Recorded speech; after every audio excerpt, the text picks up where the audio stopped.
avec vous. Très souvent, les autorités locales nous demandent des financements pour des panneaux solaires sans avoir nécessairement un plan particulier. Ils veulent juste avoir et installer des systèmes de panneaux solaires, mais sans nécessairement avoir une vision plus claire. Et donc, ce genre de projet ne peut aller que vers l'échec. Et donc, quelle est la situation actuelle? On entend de la part de nos bénéficiaires que l'énergie solaire est gratuite, vient du soleil et on ne devrait rien avoir payé. Donc ça, c'est un élément important. L'aspect de l'énergie solaire nécessite des investissements conséquents pour commencer. Donc il doit y avoir une structure. Ensuite, il faut réfléchir à qui va entretenir et qui va s'occuper de l'entretien. Donc la résolution de problèmes peut parfois être plus difficile que l'établissement d'un projet si vous n'avez pas les moyens pour faire cela, ou il peut y avoir de longues périodes où ces panneaux solaires ne sont pas utilisables et donc le deuxième élément, c'est dans quel délai est-ce que les problèmes peuvent être résolus, donc ce qui nous mène à ce qu'on appelle cela des contrats qui se basent sur les performances, ou dans de nombreux cas, nous sommes en faveur d'avoir de telles évaluations par rapport au projet. Et bien sûr, il y aura des éléments de reporting, de rapport. On s'attend à recevoir des retours, de feedback sur le long terme par rapport aux effets du projet. Je dis tout cela parce que c'est quelque chose que nous avons observé en fait dans un grand nombre de projets, principalement dans les projets plus petits qui sont abandonnés en fait, où on voit que rien ne fonctionne, et tout cela va en fait dans la direction opposée. Alors que nous essayons de faire la promotion d'énergie renouvelable, on se retrouve alors dans une situation en fait où on voit que cela ne fonctionne pas, ne marche pas parce que cela n'a pas été pris en compte. Donc on atteint en fait le résultat opposé de ce qui est prévu. Donc nous essayons d'éviter ce type de situation à tout prix. Mais l'élément positif au niveau de la ville, un projet d'échange d'énergie renouvelable, de partage de l'énergie entre les différents ménages, entre les entreprises et les ménages.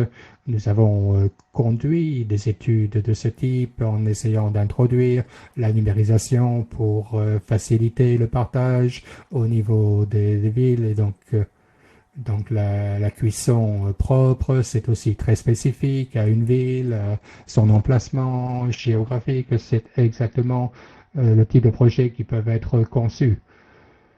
Et je suis sûr que mes collègues représentants des institutions financières peut-être mettront l'avant sur d'autres aspects financiers, les garanties des fonds, des remboursements de fonds, etc.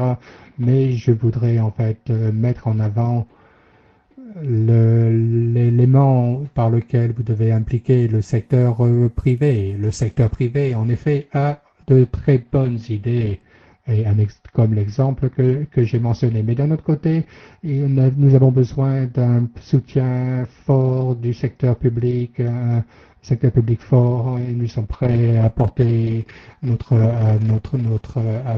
soutien dans le dialogue et d'essayer de négocier des contrats lorsque cela est possible. Mais en même temps, nous devons être rigoureux, nous devons être stricts. Nous avons un exemple en Gambie sur un projet qui est en cours actuellement. Et c'est un projet, en fait, qui essaye de développer, d'élaborer le concept du partenariat privé et public dans l'établissement des écoles, par exemple. Nous travaillons beaucoup avec la Banque européenne de l'investissement. Et je crois qu'il y avait les questions de maintenance et ce qui doit être traité, comme je l'ai mentionné tout à l'heure. Donc, je voudrais indiquer que de la part de l'Union européenne, nous essayons de tirer parti de notre soutien parce que l'exemple, comme j'ai mentionné, que pour l'Afrique subsaharienne, de quelques millions, ce sont des ressources très limitées. Les besoins en financement sont bien plus supérieurs, donc c'est une couverture locale et donc on ne peut pas, on devrait vraiment avoir des projets qui soient très tangibles dès la conception de ces projets, avec les différentes organisations, avec les pays membres. Et concernant les capacités, la connaissance d'expertise, connaissance technique. Nous avons le même problème dans les villes européennes où parfois il nous manque des capacités de base. Et c'est toujours une solution, donc un petit peu d'aide peut aller en fait très loin en fait pour résoudre des petits problèmes. Et je sais de par mon expérience que des villes s'intéressent à des services de base, les canalisations, l'assainissement, ce type d'initiative. Donc c'est la raison pourquoi nous avons un partenariat avec Clay, un service d'assistance qui serait très utile pour les villes, qui pourraient être sollicités. Donc je voudrais les remercier, ICLEI, pour cela, d'avoir apporté cette assistance. Et je crois qu'ils font vraiment du bon travail et que beaucoup de progrès sont réalisés grâce à leur assistance. Je crois que les villes savent davantage que moi sur la gestion des déchets et dans le transport, comment fonctionne le transport, qui voyage, qui se déplace où. Et puis nous pouvons ensuite apporter notre expertise pour développer le concept et le projet. Donc nous avons besoin d'un peu des deux. Donc juste pour conclure,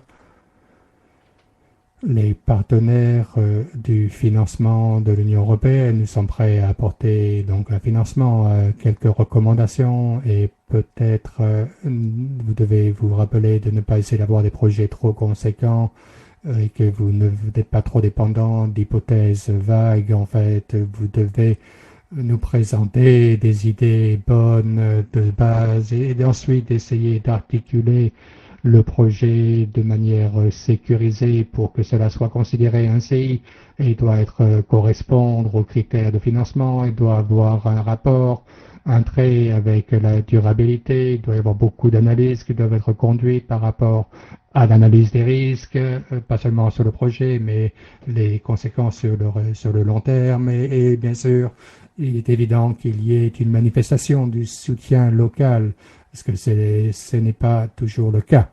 Donc, j'espère que cela a été utile et bien entendu, nous pouvons aller plus dans les détails et répondre à vos questions. Donc, je tiens à vous remercier pour votre intérêt et vous remercie pour participer à cette initiative de la Convention des maires, donc au nom de ce que nous appelons maintenant l'équipe Europe, les différentes organisations de l'Union européenne, AEZ, AFD, Expertise France, et nous espérons faire encore bien plus tous ensemble. Merci beaucoup. Merci beaucoup pour votre contribution. Je pense que c'était très, très, très intéressant de vous entendre et puis de souligner donc l'importance de cet engagement avec les parties prenantes ou avec concernant ce soutien et puis les exemples mentionnés. Voilà, donc on en a beaucoup appris. Merci beaucoup. Et puis nous allons passer à notre prochain orateur, le dernier.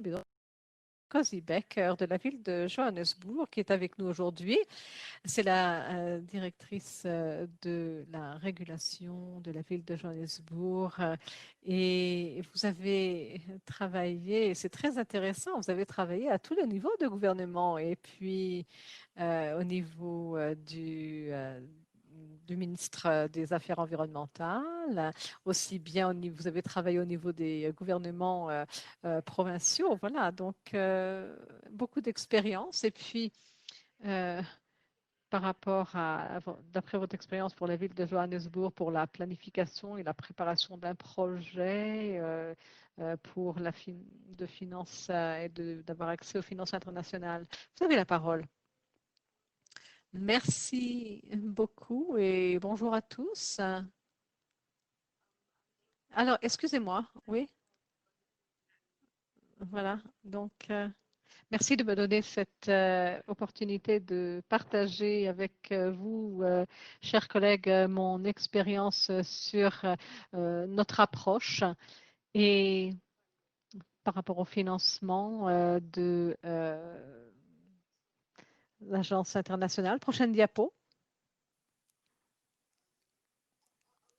Alors, j'aimerais juste mentionner certaines choses ici, mais si vous regardez les 4 images,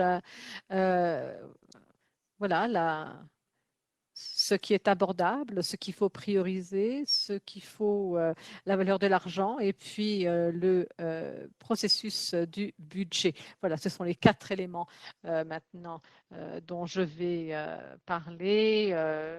Comment utiliser donc nos processus et nos stratégies pour tacler ces sujets, n'est-ce pas? Voilà, donc pour attirer les budgets pour notre ville. Et puis, nous allons aussi voir d'où peuvent provenir les finances pour que ces projets puissent être un ajout, n'est-ce pas, de qualité-prix pour la ville, mais aussi pour les citoyens. Et voilà, c'est un peu ce dont je vais parler aujourd'hui. Prochaine diapo. Alors, pour les villes, il est très important d'avoir des processus internes et de s'assurer que tout est en ordre à l'interne parce que euh, par rapport à, je rejoins aussi d'autres intervenants qui ont parlé avant moi par rapport à ce qui est nécessaire d'avoir. Beaucoup de systèmes internes, quelque part, ne sont pas à la hauteur et il faut savoir conforter vos bailleurs de fonds, par exemple, pour que les systèmes sont en place, que vous avez une très bonne gouvernance, que vous avez un système ordonné pour la municipalité, que votre système donc est redevable, transparent, efficace pour qu'il soit donc rassuré lorsque aussi bien vous devez présenter les rapports. Je pense qu'il y aura des informations qui seront prêtes et il y aura des systèmes en place adéquats, appropriés, mis en place par la municipalité. Je pense que c'est très très important d'abord d'évaluer ce que vous avez à l'interne pour pouvoir mentionner ou démontrer une transparence, une redevabilité, un système efficace. Et vous pouvez prouver qu'au travers de ce système, que cela est vérifiable. Et c'est aussi possible de regarder du côté de l'identification des risques, donc à l'interne et à l'externe. C'est-à-dire, lorsqu'on cherche à avoir un financement. Alors, quels sont les risques auxquels on s'expose en tant qu'une ville, mais aussi à l'interne? Vous savez, ces projets d'infrastructure sont quelque part là pour répondre à certains risques, que ce soit un risque stratégique de l'institution, un risque opérationnel. Enfin bon, beaucoup de ces projets traitent du risque opérationnel auquel on essaye de répondre. Et puis, si je peux donner un exemple, par exemple, nous n'avons pas assez d'espace pour les déchets à Johannesburg. Et voilà, donc quelque part, ça représente un risque et on essaye d'atténuer, bien entendu, ce risque par rapport à la ville et on essaye de développer donc un projet par rapport à ces décharges pour les déchets. Et puis, est-ce qu'on est en conformité, par exemple? S'il y a des problèmes de conformité, est-ce qu'on respecte les politiques en place? Est-ce qu'on a des politiques en place pour respecter la conformité, particulièrement par rapport aux passations des marchés ou à l'approvisionnement? Pour qu'on puisse rassurer les financiers ou les bailleurs de fonds pour démontrer qu'on a adopté des systèmes, qu'on a cela en place pour que, en tant que ville, nous avons toutes ces politiques en place et comment est-ce qu'on demeure en conformité par rapport à ces instruments. Et il y a différents instruments qu'on peut mettre en place ou adopter par rapport à la conformité en tant que ville. Il y a des clauses, il y a des politiques qui sont très, très, très importantes par rapport en tant que ville, je dirais, pour s'assurer que tout est en place. Et lorsque les financiers vous demandent si vous avez ceci ou cela, que vous puissiez donc démontrer que c'est bien le cas. Et puis, ce qui est très, très important également, c'est que les projets doivent être informés par exemple, si vous essayez d'atténuer quelque chose, eh bien, vous devez aussi bien regarder du côté des plans, le plan national, les stratégies, la législation, ça doit respecter tout cela et puis prendre tout ceci en considération.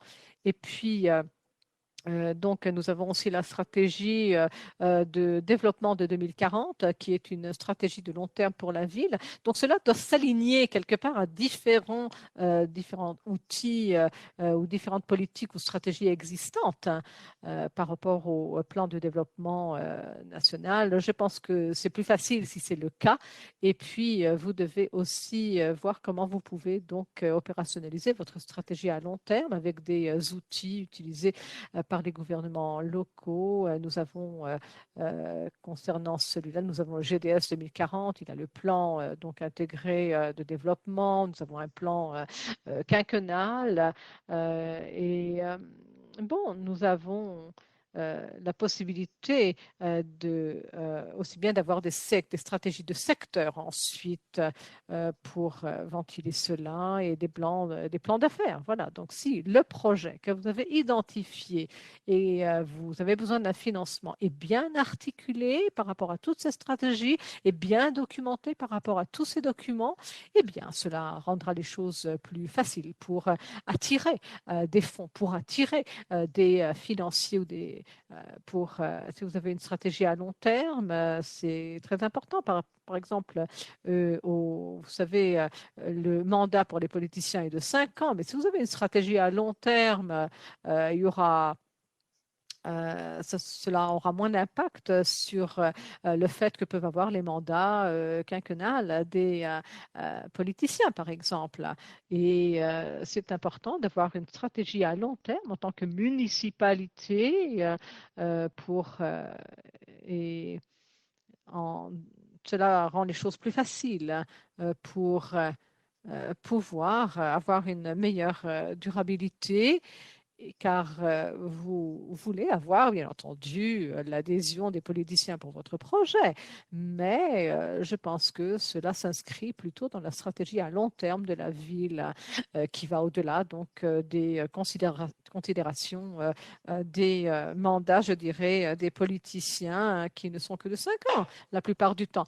Voilà, donc à Johannesburg, par rapport à cela, nos projets sont bien articulés, bien présentés, bien étoffés de tous les documents que j'ai mentionnés et avec notre stratégie à long terme, les stratégies secteurs, la stratégie pour les déchets, planification, enfin bon, voilà, donc on essaye de mentionner tout cela pour qu'on puisse s'aligner et être en conformité. Et puis, nous avons aussi le plan d'affaires annuel que nous utilisons pour le financement des projets ou pour le financement de ces projets et pour pour le processus de financement. Voilà. Donc, les financiers veulent savoir qu'est-ce que vous avez besoin comme financement. Il faut pouvoir quantifier et on a besoin de ces plans parce que ces plans intégrés de développement, c'est important de l'attacher à votre plan d'affaires. Merci. Prochaine diapo. Alors, comme je l'ai déjà dit, je pense, oui, autre chose vers quoi il faut regarder, c'est les, l'élaboration des rapports. Par exemple, pour le plan de développement intégré, on a donc des indicateurs qu'on a établis qui sont ventilés par rapport au plan d'affaires. Alors, pour avoir ce processus de planification en place bien documenté, il faut que ce projet, par exemple pour lequel vous avez besoin d'un financement, ça doit faire partie d'un processus de planification, de la performance et des outils de suivi et évaluation des performances de la ville. Et voilà, donc ces projets, quelque part, pour lesquels on cherche un financement externe, sont bien articulés et ont aussi des indicateurs ou des indices de performance qui sont intégrés dans le plan de développement et dans notre plan annuel d'affaires. Et si le financement n'a pas pu être réalisé dans cette année financière, donc nous, nous pouvons donc reporter cela à l'année prochaine pour que dans l'exercice prochain, pour que cela soit pris en considération, pour qu'on puisse représenter cela pour demander un financement externe. Voilà, auprès de nos bailleurs de fonds internationaux. Prochaine diapo, je vous prie. Alors, je pense que lorsqu'on regarde un peu le plan financier ou la gestion, je dirais, et l'approvisionnement, eh bien, la bancabilité, n'est-ce pas, devient ici, et le fait que cela doit être abordable, bien sûr, devient important. Et en tant que municipalité, c'est crucial car nous devons euh, entreprendre auparavant des études de faisabilité, n'est-ce pas? Et c'est vrai que cela coûte cher. Parfois, les municipalités ne peuvent pas se permettre cela. Ça, c'est le premier problème auquel on fait face. Et par rapport aux fonds,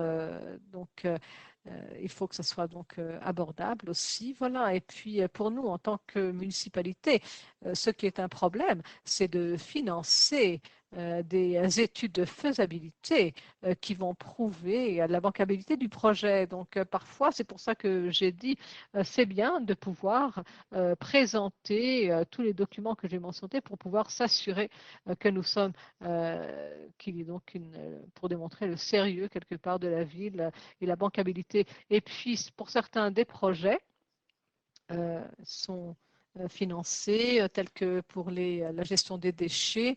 Et nous nous pouvons toujours attirer des fonds externes pour des projets de développement. Je pense que voilà, donc c'est possible, mais bon, nous devons faire beaucoup de travail pour prouver que ça fait partie de votre stratégie générale, que ça fait partie, donc que c'est lié donc à d'autres euh, et que cela soit tangible, qu'on puisse, vous devez prouver tout cela en d'autres mots et vous, lorsque vous recherchez un financement pour un développement de projet.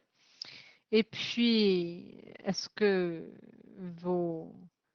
votre cadre législatif financier est-il sain? Et puis, est-ce qu'il y a des obligations d'établir des rapports selon un calendrier strict, etc. En Afrique du Sud, nous avons différentes lois à ce sujet pour les municipalités qui, par exemple, la loi pour les municipalités qui oriente comment est-ce que donc les dépenses doivent être faites pour les villes. Donc, est-ce que vous avez un tel document ou une législation? Je pense que c'est un moment. Est-ce que vous avez donc aussi, par exemple, des procédures en place qui, si vous avez par exemple aussi la possibilité d'avoir un audit, vérification des comptes, etc. Donc, est-ce que vous avez des lignes, par exemple, du Trésor national concernant la gestion? Est-ce que vous avez des systèmes en place pour le suivi, évaluation, pour la présentation des rapports en tant que municipalité concernant la gestion financière? Et puis, quels sont les outils que vous utilisez? Voilà, donc je pense que c'est important de pouvoir prouver cela pour prouver votre viabilité. Si vous n'avez pas cela en place, c'est vrai que pour les financiers, c'est difficile de vous faire confiance et de financer votre projet. Prochaine diapo, s'il vous plaît.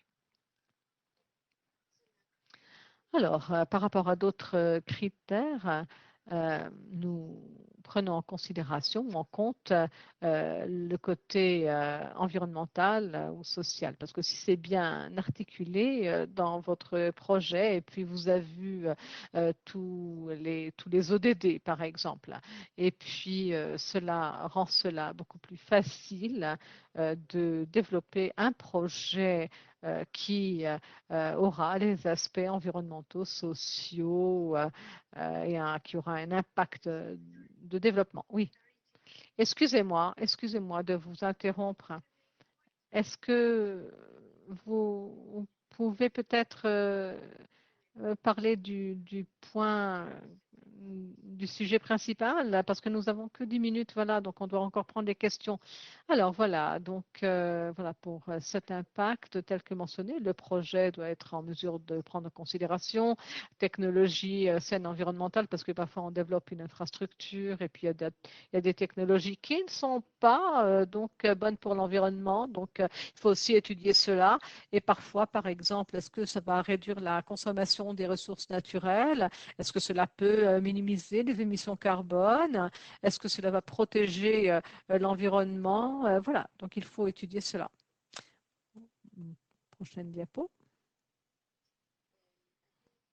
Je pense que oui, la capacité et les aptitudes, ce sont aussi des questions importantes lorsqu'on développe des projets en tant que municipalité. Vous savez, on doit regarder du côté du risque, n'est-ce pas? Donc, il faut s'assurer qu'on a des personnes avec les aptitudes requises, des personnes qualifiées pour pouvoir mener à bien ces projets tout au long du cycle du projet.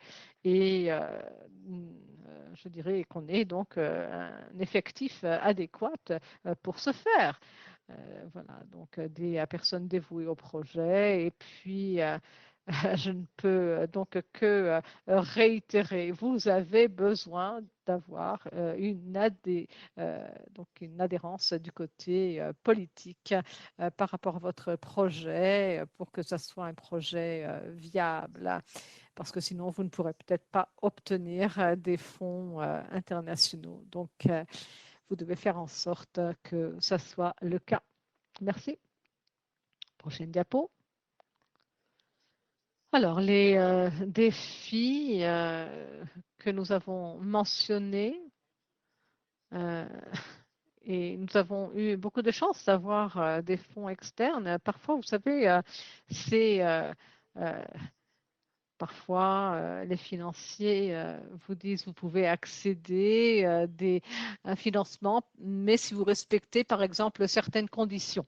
Alors, que ce soit, par exemple, si vous avez des politiques en place pour votre approvisionnement, pour les appels d'offres. Enfin bon, voilà. Donc, vous il y a certaines conditions à respecter, et il ne faut pas que ça soit en contradiction avec d'autres politiques, bien entendu. Et puis de s'aligner aux outils concernant le reporting, le suivi, évaluation, voilà, pour pouvoir vous aligner par rapport à ce que les financiers désirent, par rapport à ce qu'ils veulent que vous fassiez, par rapport à l'élaboration des rapports, le suivi évaluation, et puis la collection des données et puis la gestion de l'information. Eh bien, vous savez, vous devez avoir des données, des informations qui informent pourquoi vous avez choisi ce projet, par exemple. Qu'est-ce que vous voulez atteindre avec ce projet et quel est l'impact que vous voulez obtenir au bout du compte. Et vous devez donc baser cela sur des preuves probantes et des données recueillies, des données fiables. Et vous devez avoir les aptitudes, les compétences, n'est-ce pas, ou développer cela pour pouvoir mettre en place le projet, particulièrement avec la nouvelle technologie. Par exemple, pour les projets d'infrastructure, on a développé un projet des déchets transformés en énergie. Et puis, beaucoup de municipalités n'avaient pas ce genre de technologie. Donc, on pensait que c'était plutôt un défi. Mais bon, voilà, il a fallu apprendre, n'est-ce pas? Il a fallu comprendre cette technologie car nous n'avions pas d'expérience. Alors parfois, vous savez, les aptitudes, la compétence pour mettre en place certains projets, c'est requis, ça peut devenir un problème si vous n'avez pas les compétences requises. Et voilà, vous devez donc bien préparer vos projets et puis bien articuler, n'est-ce pas, les finances. Et vous devez donc démontrer une certaine confiance en vous-même ou au travers de ce projet, vous pourrez prouver que vous savez ce que vous voulez, quoi, que vous sachiez ce que vous voulez. Voilà, donc il nous reste juste quelques minutes. Il y a eu tellement de questions dans la boîte de questions. Alors, la première question, je pense, est de Tara. Et je vais lire la question. Alors, quelles sont comment renforcer les capacités au niveau des finances dans les mairies ou les villes et comme les municipalités. Voilà, donc je pense que comment est-ce que vous pouvez devenir un membre ou un signataire concernant la Convention on a déjà répondu à cela. Et puis, voilà, sinon, regarde pour devenir un membre. Enfin bon, la première partie de la question, j'aimerais donner la parole à, je n'ai pas compris le nom, la connexion coupe. Merci beaucoup pour cette question. Donc, nous avons aussi de Johannesburg. Alors, comment est-ce qu'on peut aider les villes pour, voilà, pour accéder aux fonds? Alors, je pense que c'est Marie-Anne Serve qui répond là de France Expertise, justement. Et puis, aussi bien Sébastien Caro avait mentionné cela. Et puis, je pense que, excusez-nous, la ligne coupe. On travaille avec, lorsqu'on travaille avec les villes, on évalue leur capacité d'accès au financement, donc au niveau technique, la gestion de projet, et puis basé sur ces capacités, on crée donc un plan d'évaluation pour évaluer les capacités. Et puis la plupart du temps, c'est vrai, il est requis de donner une formation pour la planification. Voilà, on a besoin d'évaluer qu'est-ce qui est nécessaire et c'est quelque chose qu'on a commencé aujourd'hui avec cette conférence. Vous savez, c'est déjà une formation pour beaucoup d'entre vous puisque au travers de cette séance, on apprend beaucoup de choses, n'est-ce pas, pour créer des modules qui vont soutenir les villes dans les mois à venir. Donc, c'est définitivement quelque chose auquel on s'adresse. Et puis, on ne travaille pas seul. Il y a beaucoup d'organisations et de fonds qui travaillent sur de tels sujets. Donc, nous sommes en contact avec de telles organisations. Et pour le coaching, le mentorat, avec les financiers, les investisseurs. Nous travaillons de concert pour voir comment fournir les meilleures formations pour les villes. Je pense avoir répondu à votre question. Bon, on m'a informé que la connexion va être coupée exactement. Donc à midi, c'est-à-dire dans 2 minutes, ici, heure d'Afrique du Sud. Voilà, donc je ne pense pas qu'on puisse prendre d'autres questions. Donc voilà, je pense qu'on va devoir terminer cette séance. Marianne, merci beaucoup pour cette réponse et excusez-moi qu'on n'ait pas plus de temps pour prendre d'autres questions. Et il y aura d'autres séances, voilà, elles apparaissent à l'écran. Alors, vous pourrez trouver ces sessions intéressantes. Alors, aujourd'hui à midi, de midi à 1 heure, heure d'Afrique du Sud, bon, ben, ça sera la pause déjeuner. Voilà, et puis sinon, il y a une séance de 13 h à 14 h 30 sur la route, la feuille de route sur les finances pour les projets concernant le climat et comment est-ce que les gouvernements locaux en Afrique subsaharienne peuvent faciliter l'accès aux finances. Voilà, donc ben voilà. Merci beaucoup pour vos contributions, pour avoir posé toutes ces questions. Et puis, j'aimerais clore cette séance et je vous souhaite une très bonne journée, des débats fructueux. Au revoir.